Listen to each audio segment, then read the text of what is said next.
तसंच आईवडिलांना घेऊन एक पेशंट आला होता. म्हणजे वडिलांना थोडंसं त्रास होत होता, छातीत दुखत होतं म्हणून आईसोबत होती आणि मुलगाही सोबत होता. ठीक आहे. तर मग वडिलांना लगेच कॅज्युअल्टीमध्ये नेलं. त्यांचा BP जे काय असेल ते सगळं चेक केला आणि थोड्या वेळाने त्यांना बरं वाटलं. अचानक त्यांना चेस्ट पेन व्हायला लागलं. त्यामुळं घाबरला तो मुलगाही घाबरला, त्याची आई घाबरली. कारण शेवटी नवरा आहे त्याच्यामुळं भीती वाटतेच, बरोबर. आणि त्याच्यानंतर मग पेशंट स्टेबल झाला आणि तो मुलगा माझ्याकडे आला. तो माझ्याकडे आल्यानंतर तो मुलगा म्हणे की तुमच्याकडे काय प्रोसिजर आहे. समजा माझ्या वडिलांना एन्जिओग्राफी करायची असेल, एन्जिओप्लास्टी करायची असेल किंवा जी काय ट्रीटमेंट करायची असेल 2-3 दिवसाची, तर कसं बिल असतं, काय असतं, ती सगळी चौकशी करायला लागला. तर मी सगळ्यात महत्त्वाचा पहिल्यांदा त्याला प्रश्न विचारला, त्यांचा हेल्थ इन्शुरन्स आहे का. तर ते म्हणे नाही, हेल्थ इन्शुरन्स नाही काढला, जमलंच नाही. म्हणजे मागे चाललं होतं माझं लॉकडाऊनमध्ये हेल्थ इन्शुरन्स काढायचं, पण मला काही नाही जमलं. मी म्हटलं ठीक आहे, आता वय झालं आहे आणि वय झाल्यामुळं कशाला इन्शुरन्स काढायचा, कारण जसं जसं वय वाढतं तसं प्रीमियमही वाढतात, हे त्यांना माहीत होतं. मी म्हटलं तुम्ही वर्किंग आहात का. ते म्हणे हो वर्किंग आहे, पण माझ्या पॉलिसीमध्ये माझी वाईफ कवर आहे, माझा मुलगा कवर आहे, माझे आईवडील कवर नाही आहेत. मग मी ऐकूनच शॉक झाले, कारण वडिलांचं वय आहे 65, आईचं वय असेल 55-60च्या आसपास आणि त्या दोघांना हेल्थ इन्शुरन्सची किती जास्त गरज आहे. ऑलरेडी त्याच्याकडे कव्हरेज आहे, फॅमिलीचं कव्हरेज आहे, परंतु आईवडिलांचं त्याच्यामध्ये हेल्थ इन्शुरन्समध्ये कव्हरेज नाही आहे. मला थोडं वाईट वाटलं.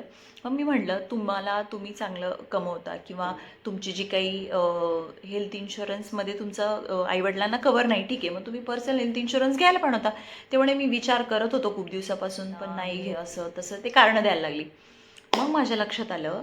मग मी त्यांना म्हटलं ज्यावेळेस त्यांचं वय कदाचित 40-50 असेल त्यावेळेस तरी तुम्ही घ्यायला पाहिजे होता.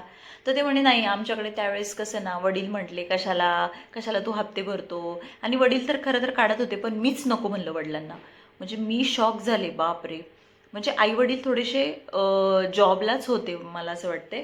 त्यांना ऑलरेडी अर्निंग आहे, घरात व्यवस्थित आहे, फायनान्शियली पण ते चौघंही चांगले आहे, तरीसुद्धा आईवडिलांचा हेल्थ इन्शुरन्स नाही. बापरे. ह्याच्यावरून तुमच्या लक्षात आलं का, जरी तुमचं वय आता 35-40 आहे, तुम्हाला ऑलरेडी हेल्थ इन्शुरन्स आहे कंपनीचा, परंतु तुम्ही एक प्रायव्हेट हेल्थ इन्शुरन्स काढणं किती महत्त्वाचं आहे बरं, बरोबर ना.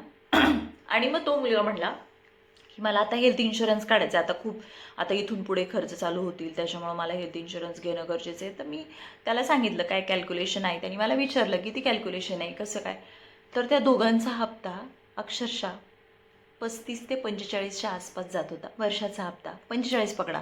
मग त्याला टेन्शन आलं, 45,000 रुपये हप्ता दोघांचा, बापरे. मग मी त्यांना म्हटलं की त्यांचं वय वाढलं आहे, त्याच्यामुळे त्यांचं प्रीमियम वाढलं आहे, आणि तुमचं वय आता 35 आहे आणि तुम्हाला जर प्रीमियम काढायचं असेल तर किती कमी होईल बरं. ह्याच गोष्टी तुम्हालासुद्धा लागू होतात. ज्यावेळेस तुमचं वय कमी असतं त्यावेळेस तुम्हाला हेल्थ इन्शुरन्स घेणं खूप महत्त्वाचं आहे, कारण कमी वयामध्ये प्रीमियम हा छोटा असतो. जसं जसं वय वाढतं तसा प्रीमियमही हाय होतो, मोठा होतो, आणि आपल्या ज्या पैसे जे काही आपण गुंतवायचे असतात ते आपल्या पटकन लक्षात येत नाही की आपल्याला हेल्थ इन्शुरन्स घ्यायला पाहिजे.